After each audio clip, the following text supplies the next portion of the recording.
বছর ঘুরলেই বাংলায় বিধানসভা নির্বাচন। ঘুঁটি সাজাতে ময়দানে নেমে পড়েছে সমস্ত রাজনৈতিক দল।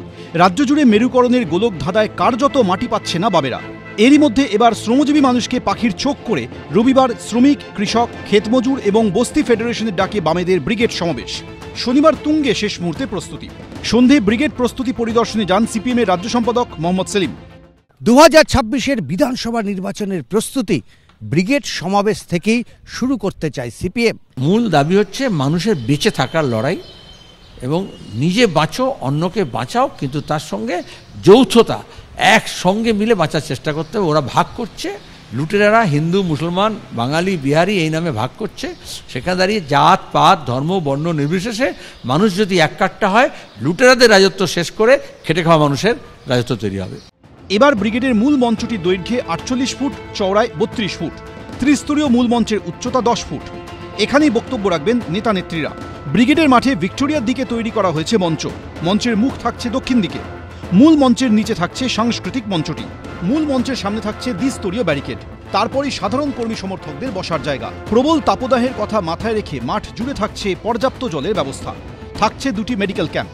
রবিবার শহরের বিভিন্ন প্রান্ত থেকে ব্রিগেডে আসবে 7টি মিছিল। তার মধ্যে সবচেয়ে বড় দুটি মিছিল শিয়ালদা ও হাওড়া স্টেশন থেকে ব্রিগেডমুখী হবে।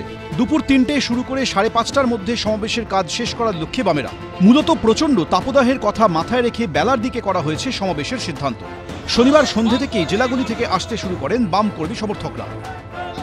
মৌলালির রামলীলা ময়দানের কাছে কর্মীদের থাকার ব্যবস্থা করা হয়েছে। দূর দূরান্ত থেকে আসা কর্মীদের জন্য কলকাতা ও সংলগ্ন অঞ্চল থেকে দলের তরফে হাতে তৈরি খাবারের ব্যবস্থা করা হয়েছে।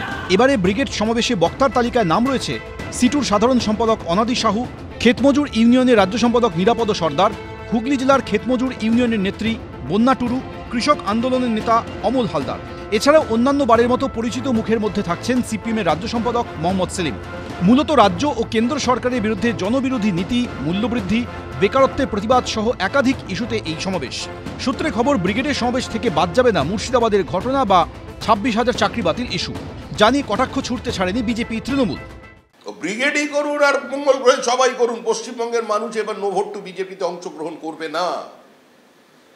ভোট কাটিয়ে তৃণমূলকে জিততে সাহায্য করবে না। কালকে ব্রিগেড ময়দানে যত লোক আসবে তার 90% মানুষ তৃণমূলকে হারাতে এবার বিজেপিকে ভোট দেবে। বামেদের ব্রিগেড বলে যেটা চালানো হচ্ছে, ওটা হচ্ছে সিপিএম এর ডাকে ব্রিগেড চলো আর বিজেপিকে ভোট দিতে ব্রিগেড থেকে ফেরো, এই তো ওদের স্লোগান। 2011 সালে মুখ থুবড়ে পড়া থেকে আর বাংলায় উঠে দাঁড়াতে পারেনি সিপিএম। 2019-এর লোকসভায় শূন্য, 2021-এর বিধানসভায় শূন্য, 24 সালের তারুণ্যে ভর করা ব্রিগেডেও লোকসভায় সিপিএম খাতা খুলতে পারেনি। এমতাবস্থায় শ্রমজীবী মানুষের কথা বলে শূন্যের গেরো কাটাতে পারবে কি লাল ঝান্ডার দল? ফেরাতে পারবে পুরনো ভোট ব্যাংক? বাংলায় ঘুরে দাঁড়াবে বামপন্থা? সময় দেবে উত্তর। উজ্জ্বল মুখোপাধ্যায়, সুদীপ্ত আচার্য, এবিপি আনন্দ।